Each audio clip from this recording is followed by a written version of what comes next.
আমি মে মাসের ফার্স্ট উইকে যাব, আমি তখন গিয়ে বাদবাকিটা দেখে করে দিয়ে আসব। এখন ফাঁস করতে পারছে না মুর্শিদাবাদ আসতে চক্রান্ত ফাঁস করতে। আপনার পুলিশ, আপনার ডিজি, আইজি তো ওখানেই বসে আছে। তা আপনার চক্রান্ত ফাঁস করতে মুর্শিদাবাদ আসতে হবে কেন? তা আবার ঘটা করে আগামী মাসে তাড়াতাড়ি করুন।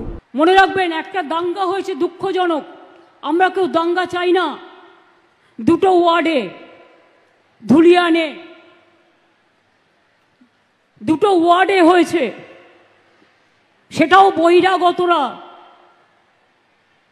কিছু লোককে স্থানীয় সাথে নিয়ে কিভাবে করেছে সে চক্রান্ত ফাঁস আমরা করে দেব। চাপান উদরপিণ্ডি বুধর ঘাড়ে। আপনার চরিত্র আমরা জানি, উদরপিণ্ডি বুধর ঘাড়ে চাপবে। এখন আপনি জানেন না ষড়যন্ত্রের কথা।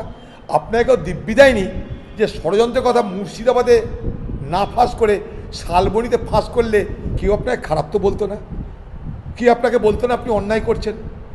শালবনী কী দোষ করলো? সেখান থেকে তো ফাঁস করা যায়। এবার ঘটা করে মুর্শিদাবাদে ফাঁস করতে হবে কেন? মুর্শিদাবাদ তো বাংলার মধ্যে, শালবনীও বাংলার মধ্যে। মারা গেছেন যারা, তাদের পরিবারকে আমি কথা দিয়েছি 10 লাখ টাকা করে দেব।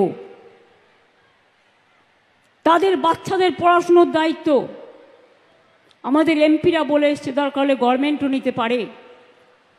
তাদের বাড়ি যাদের ভেঙে গেছে, বাংলার বাড়ি হবে। দোকানদারদের ক্ষতি হয়েছে সেটা আমরা সার্ভে করছি।